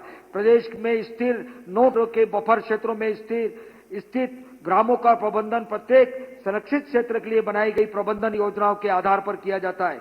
इन योजनाओं में मुख्य पारिस्थितिकीय विकास, कौशल उन्नयन कार्य, हैबिटेट सुधार, अग्नि सुरक्षा, वन सुरक्षा, जल स्रोतों का विकास, संरचनाओं का निर्माण एवं उनका रख रखाव आदि कार्य किए जाते हैं। इसके साथ ही वन्य प्राणियों को उनकी जीवन शैली अनुसार वातावरण एवं उचित देखभाल के उद्देश्य से प्रदेश के विभिन्न क्षेत्रों में चिड़ियाघर तथा बचाव केंद्र स्थापित किया जाना प्रस्तावित है। जिले में डायनासोर जीवाश्म राष्ट्रीय उद्यान तथा घुघुआ जीवाश्म राष्ट्रीय उद्यान का पुनर्नवीनीकरण कर महत्वपूर्ण पर्यटन केंद्र के रूप में विकसित किए जाएंगे।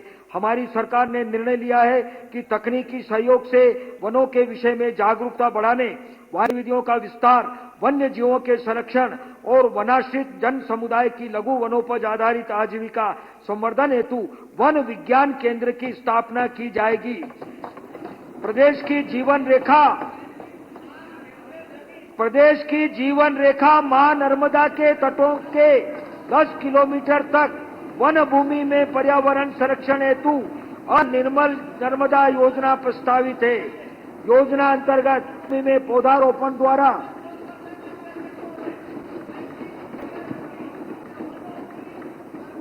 जलवायु प्रबंधन के खतरों पर नियंत्रण तथा प्रकृति का मूल वैभव पुनर्स्थापित किया जाएगा।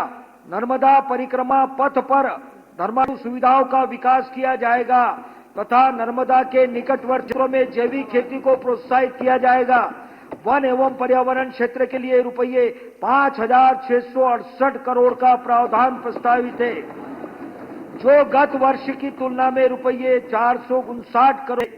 प्रदेश में कोयला, चूना, पत्थर, तांबा, मैंगनीज, राख, फास्फेट आदि प्रमुख अयस्कों तथा खनिजों का खनन किया जाता है। वित्त वर्ष 2023-24 में ताम्र, अयस्क एवं मैंगनीज के उत्पादन में प्रदेश पहले स्थान पर रहा। राख एवं चूना पत्थर में प्रदेश का दूसरा एवं कोयला उत्पादन में चौथा। लो अयस्क एवं बॉक्साइट के उत्पादन में प्रदेश का स्थान 6वां है। के संरक्षण, अन्वेषण व विधिमान्य नियमों के अंतर्गत खनिजों के दोहन पर सतत निगरानी रखी जा रही है। इससे प्रदेश की आय में वृद्धि, नए खनिज संपदा की खोज का मार्ग प्रशस्त हो रहा है। वर्तमान में limestone, bauxite, graphite, copper, vanadium, tungsten, gold आदि के 32 अन्वेषण जा रहे हैं। शासकीय कार्यप्रणाली में नवाचार व सुधार। हमारी सरकार पारदर्शी एवं तत्पर कार्यप्रणाली की सरकार है। मिशन कर्मयोगी के अंतर्गत समस्त शासकीय सेवकों के प्रशिक्षण हेतु विभागों द्वारा योजना से कार्य किया जा रहा है। शासकीय सेवा के लिए सभी अभिदाताओं को उनके अंशदान निवेश विकल्प को विस्तारित किया जाकर पेंशन फंड मैनेजर के चयन की अधिकारिता उपलब्ध। भारत सरकार द्वारा 1 अप्रैल 2025 से वेतन प्रारंभ की जा रही यूनिफाइड पेंशन योजना को प्रदेश में लागू किए जाने की प्रक्रिया पर विचार के लिए एक उच्च स्तरीय समिति गठित की जाएगी। सेवानिवृत्त होने पर पेंशन निर्धारण की ऑनलाइन प्रणाली के अंतर्गत पेपरलेस व्यवस्था लागू है। वर्तमान पेंशन निर्धारण प्रक्रिया को केंद्रीकृत तथा किया जाएगा, जिससे प्रदेश के किसी भी स्थान अथवा कार्यालय से जारी के पेंशन निर्धारण की कार्रवाई केंद्रीकृत कार्यालय अधिकारी द्वारा संपादित हो सकेगी।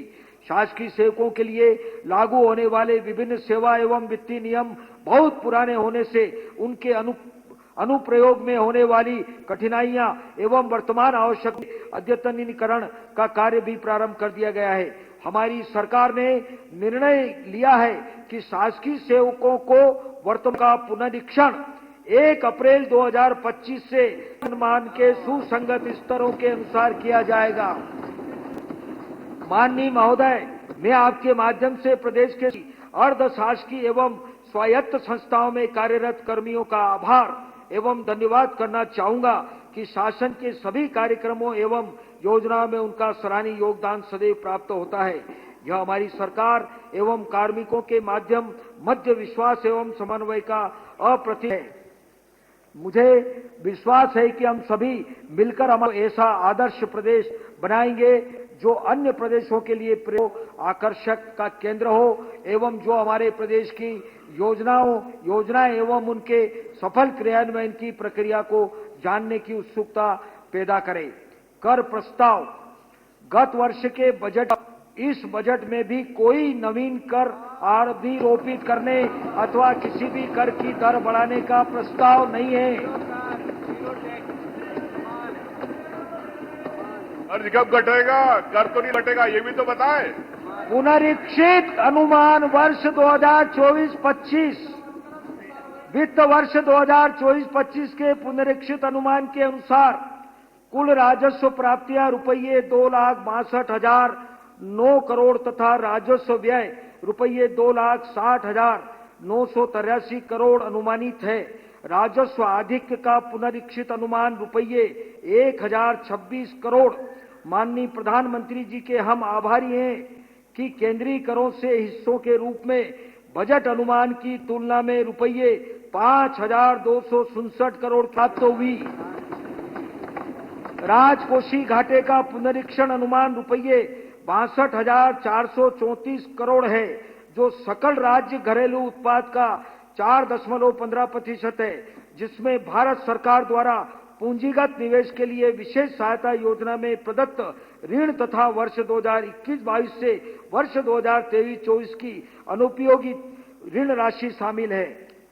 बजट अनुमान वर्ष 2025-26 राजस्व प्राप्तियां वर्ष 2025-26 में कुल राजस्व प्राप्तियों का बजट अनुमान रुपये 2,90,879 करोड़ है। राजस्व प्राप्तियों में राज्य करों से प्राप्तियां रुपये 1,09,157 करोड़ तथा केंद्रीय करों में प्रदेश के हिस्से के अंतर्गत प्राप्तियां रुपये 1,11,662 करोड़ अनुमानित है। कर भिन्न राजस्व प्राप्तियां रुपये 21,399 करोड़ तथा केंद्र सरकार से सहायक अनुदान अंतर्गत प्राप्तियां रुपये 48,661 करोड़ अनुमानित है। वर्ष 2025-26 के लिए प्रदेश के स्वयं के कर राजस्व एवं गैर कर राजस्व में वर्ष 2024-25 के बजट अनुमान की तुलना में लगभग 6.4% अधिक होने का अनुमान है। राजस्व प्राप्तियों का वर्ष 2024-25 का बजट अनुमान रुपये 6,63,344 करोड़ रहा है, जिसमें रुपये 27,535 करोड़ की वृद्धि कर और 25-26 के लिए रुपये 2,90,819 का प्रावधान प्रस्तावित है। कुल व्यय वर्ष 2025-26 के लिए कुल विनियोग की राशि रुपये 4,21,032 करोड़, राजस्व व्यय रुपये 2,90,261 करोड़ तथा पूंजीगत परिव्यय रुपये 85,076 करोड़ प्रस्तावित है।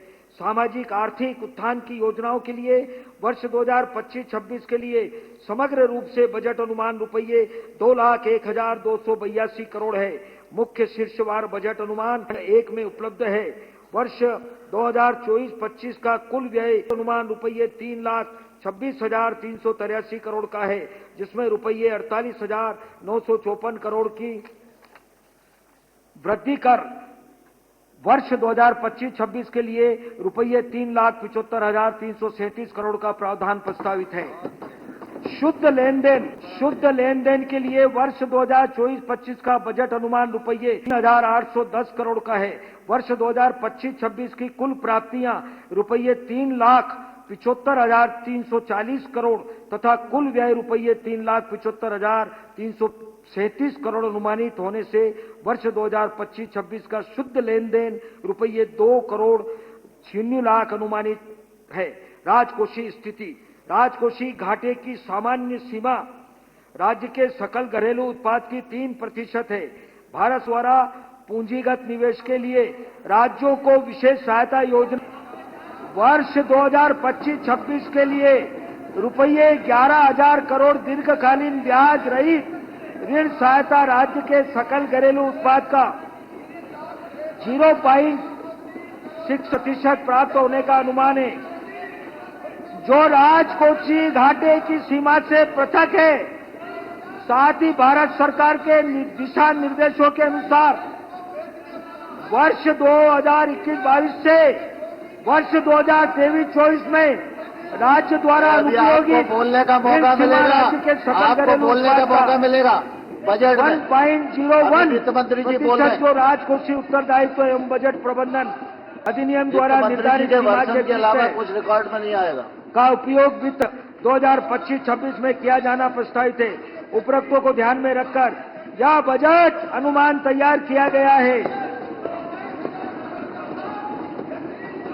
वर्ष 2025-26 में राजकोषीय घाटा रुपये 78,902 अनुमानित है, जो राज्य के सकल घरेलू उत्पाद का 466% है। वर्ष 2025-26 में रुपये 18 करोड़ का राजस्व अधिक अनुमानित है।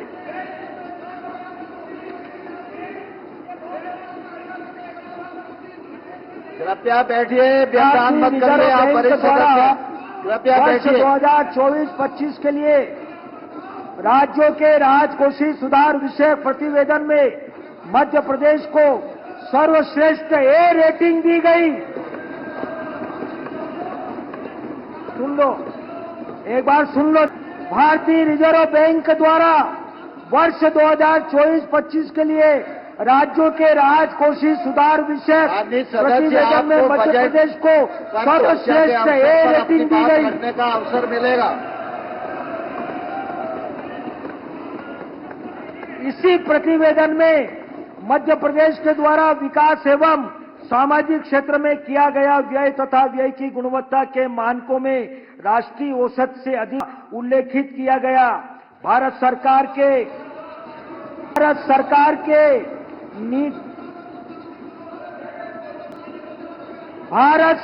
के नीति आयोग द्वारा राज्यों के फिस्कल हेल्थ इंडेक्स संबंधी प्रतिवेदन में बजट राशि के व्यय की गुणवत्ता की दृष्टि में मध्य प्रदेश राज्य देश में प्रथम स्थान पर।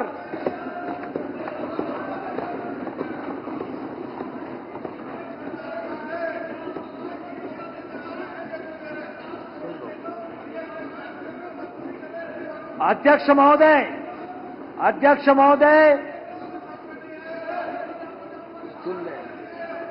महोदय, मैं बजट भाषण का समापन इस भावना के साथ करना चाहूंगा कि हमारा प्रदेश, सुन लो, हमारा प्रदेश देश के मध्य में है, इसलिए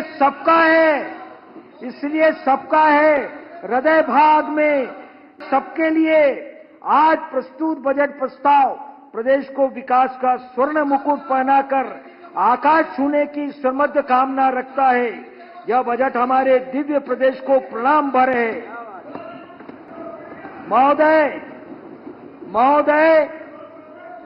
महोदय, मैं माननीय मुख्यमंत्री जी, मंत्री परिषद के साथियों, माननीय विधायकों, उद्योग व व्यवसाय जगत के महानुभावों एवं अर्थशास्त्रियों का आभारी हूं, जिनके परामर्श से बजट को सर्वहितकारी स्वरूप दिया जा सकता।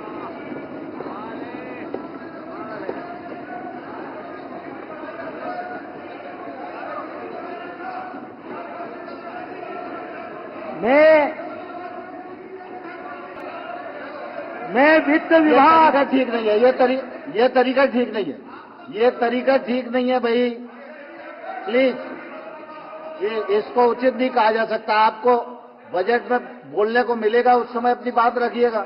नहीं, प्लीज वित्त मंत्री जी। मैं वित्त विभाग के समस्त अधिकारियों एवं कार्मिकों का भी आभारी हूं, जिन्होंने अथक परिश्रम व प्रतिबद्धता से बजट को तैयार करने में सहयोग। माननीय महोदय, मैं हमारी सरकार के बजट प्रस्ताव को इन शुभ भावों के साथ सदन को सौंप रहा हूं। आंकड़े नहीं, विश्वास लिखा है, हमने अब आकाश लिखा है। जय हिंद, जय मध्य प्रदेश।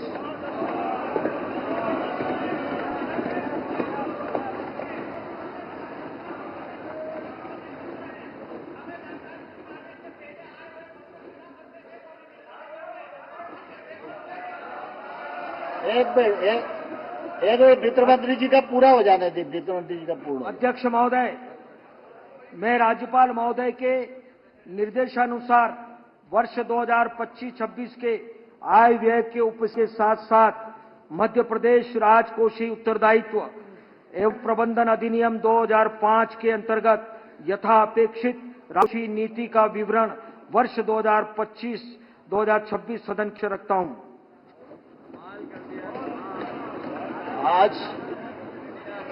आज दीर्घा में केंद्र सरकार के कृषि एवं ग्रामीण विकास मंत्री माननीय शिवराज सिंह जी उपस्थित हैं। सदन की ओर से उनका स्वागत है। मैं आय व्यय पर सामान्य चर्चा के लिए दिनांक 13 एवं 17 मार्च 2025 नियत करता हूं। आय व्यय के में सम्मिलित मांगों पर प्रस्तुत किए जाने वाले कटौती प्रस्ताव की सूचनाएं निर्धारित प्रपत्र आज दिनांक 12 मार्च 2025 को सायंकाल 4 बजे तक विधानसभा सचिवालय में दी जा सकेंगी। विधानसभा की कार्यवाही अपराह्न 3 बजे तक के लिए स्थगित।